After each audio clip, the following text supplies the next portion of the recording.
Museveni wayitidde akabondo k'ababaka ba NRM ng'abasoba mu 200 bagudde mu kalulu ka bonna. Mu kalulu ke kamu Museveni yazzeemu okuwangula obukulembeze bw'eggwanga newankubadde ng'ekibiina kyakulembera ekya NRM kyawanguddwa mu bitundu bya Buganda ne Busoga ebisinga obungi. Newankubadde ebigenda okwogerwako ababaka tebabimanyi, abamu bagamba nti ssentebe w'ekibiina alina okubannyonnyola ebyaviiriddeko ekibiina obutakola bulungi mu bifo ebimu.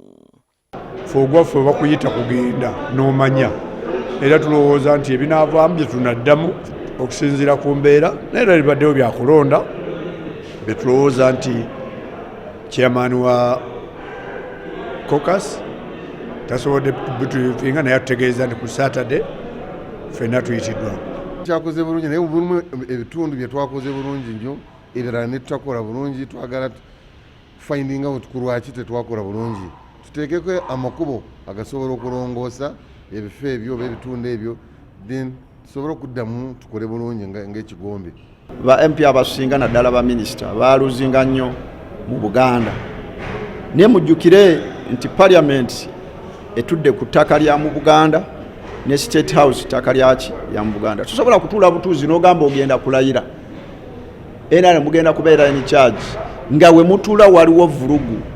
Tukitegeddeko nga bwe waliwo abamu ku babaka 307 abawagira ekiteeso eky'okuggyeko mu myaka egy'omukulembeze abagenda okulaga obutali bumativu bwabwe eri Museveni nga bamulanga okubavaamu mu kiseera ky'akalulu n'abamu ku bakulu mu kibiina okubalwanyisa.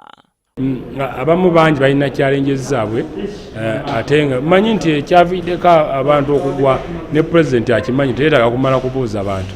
Ne president akimanyi challenges ezalina naye ezamuchallenges mu bitundu ebyenjawulo, naffe abamu kuba kaadi zetwabadde nazo era ne kuba naffe bangi zezabatute. So ekikulu sina kubyogerako nnyo mu caucus ne kukyusa. Oba tolina bumativu ebyokulonda ogenda mu kooti todda ate mu caucus bakukolera eki? Wabeerawo abamu nga bagenda kubikolera ere mu caucus.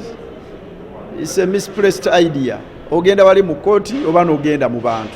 Wadde nga ababaka abawanguddwa tebagenda kwetaba mu kulonda sipiika wa Parliament n'omumyuka we, kisuubirwa nti ensonga eno yakwogerwako wamu n'ekibiina okulaga abaagala ebifo bino gye balina okukikolamu. Katuli mu kuteebereza nti oba bya sipiika bayinza okuba ne deputy kuba bw'otakikola kati abantu bayinza ogenda okukikola ng'oledde abantu bamaze okutaaguka. So n'olwekyo ndowooza naye eyinza okuba opportunity ennungi ekyogerako. Kisuubirwa nti ku kifo kya sipiika aliko Rebecca Kadaga n'omumyuka we Jacob Oulanyah basuubirwa okuttunka. Ate ku kifo ky'omumyuka ababaka bano okuva mu NRM batandise okukuyega bannaabwe abaakomyewo. Bano kuliko Jacob Oboth ng'akiikirira West Budama South era nga ye ssentebe w'akakiiko ka Parliament akavunaanyizibwa ku nsonga z'amateeka, Thomas Tayebwa ng'akiikirira Ruhinda North, Robin Rwakojo wa Gomba West ne Anita Among omubaka omukyalo wa disitulikiti y'e Bukeddeya.